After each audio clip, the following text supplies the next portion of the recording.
Moi, en tant que philosophe, ça ne m'intéresse pas de m'enfermer dans le monde des idées bien confortables, théoriques, abstraits et déconnectés du réel. Ce qui m'intéresse en tant que philosophe, eh bien, c'est de discuter avec un agriculteur, de discuter avec des élèves dans un lycée agricole, le directeur d'une maison de retraite, voilà. Parce que si on veut penser le monde avec justesse, eh bien, il faut aller dans le monde. Et pour le coup, le monde, parlons-en, le monde ne va pas très bien. Le monde agricole, en particulier, ne va pas très bien.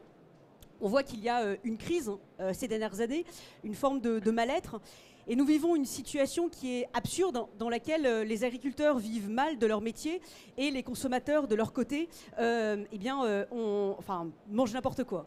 Une étude l'année dernière a d'ailleurs montré qu'un certain nombre de jeunes Français avaient d'ailleurs du mal à distinguer entre un concombre et une courgette.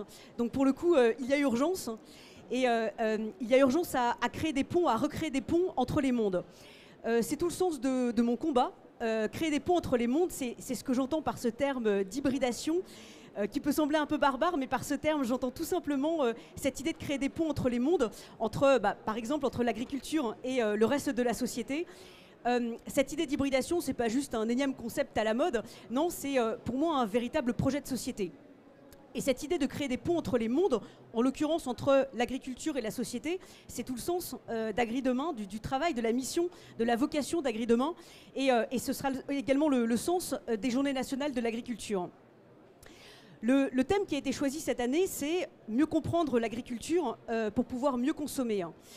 Alors c'est un thème qui est effectivement important, donc ces journées auront lieu du 6 au 9 juin prochain.